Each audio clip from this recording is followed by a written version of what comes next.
bismillahi raxmaani raxiim casharkani waa keen istiidaad kaasoo ku badan doona sida registering loo sameeyo new user loo register gareeyo in MPC5. Okay, project-keenu nimi waxaynu ku darsan doonaa action-keeni registration-keena sameyn lahaa inagoo tagayna class-keeni inoo dhex yaalay controller folder-ka authentication-ka ahaa. Okay, iminka action-keena ku darsano.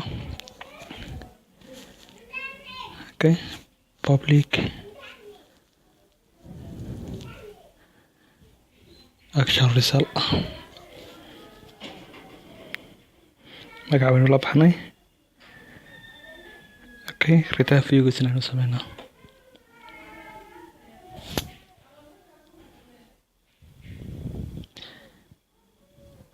Okay, http post-keena sameysanaynaa isna.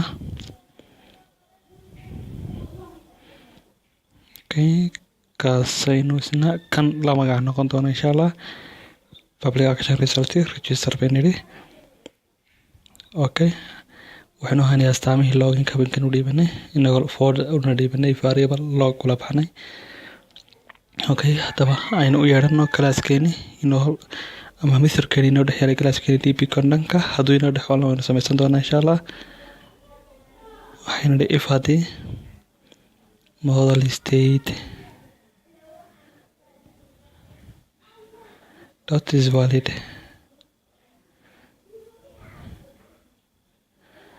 Okay, iminkan u yeedhana haddaba method-keeni repo waxaynu la bixi doonaa method-keena sign up.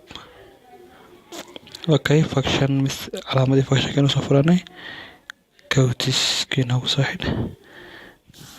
Okay, waxaynu tegi doonaa ku darsan doonaa variable-keena inoo haya login astaamaha loginka. Okay, waxaynu tegi doonaa class-keeni dbcon method-kii iminkaan sign up lahayno baynu sameysanaynaa. Okay, internal void baynu dhahaynaa.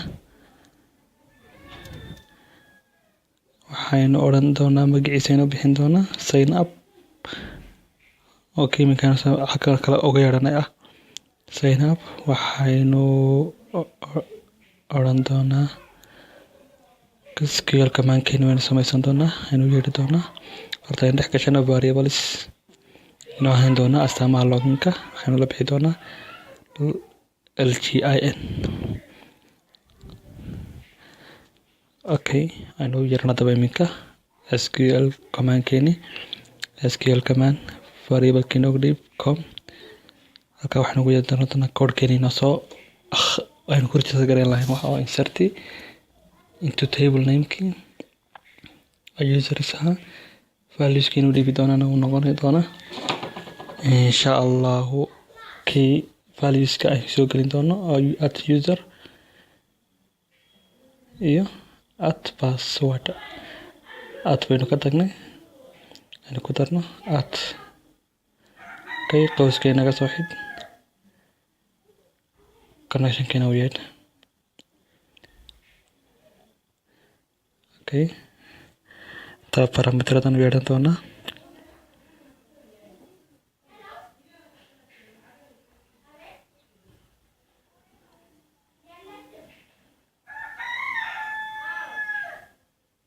Okay, user variable-kan dhiibanay oo ka soo akhrisan doona login dot username. Okay, kii kalena aanu yeedhano isna at pass-ka ahaa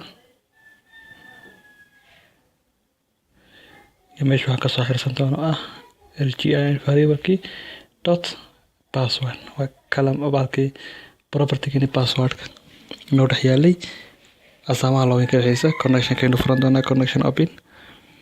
Okay, execution-keena aynu sameyno command execute query.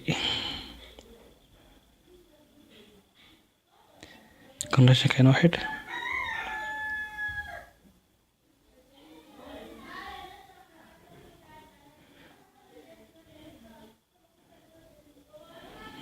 Okay, aynu tagno keeni haddaba iminkaan build garayno build solution aynu build garaynay.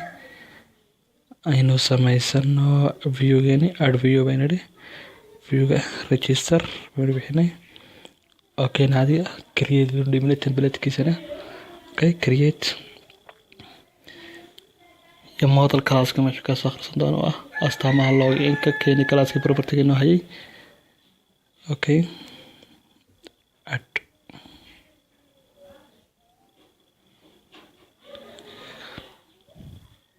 iminka viewgeeni baynu sameeyey meeshii looga yeedhi lahaa layout-ka dhex dhigan doono baynu tegaynaa okay hoos yaale authentication-ka ah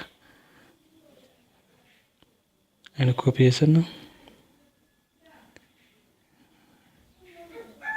copy control c aynu paste dhahno okay meeshuu kasoo akhrisanaya aynu ka bedelno wuxuu kasoo akhrisanayaa /authentication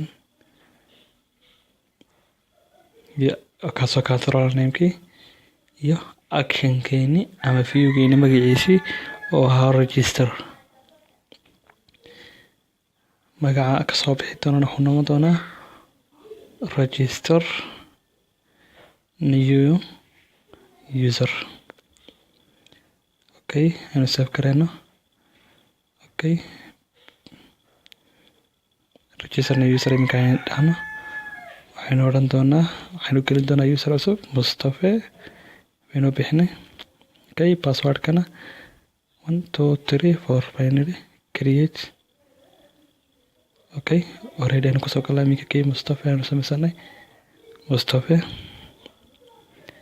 password-kiisana 1 2 3 4 2 3 4 okay login automatically wuu galay iminka halkan ka magaciisa inooga muuqdo Mustafa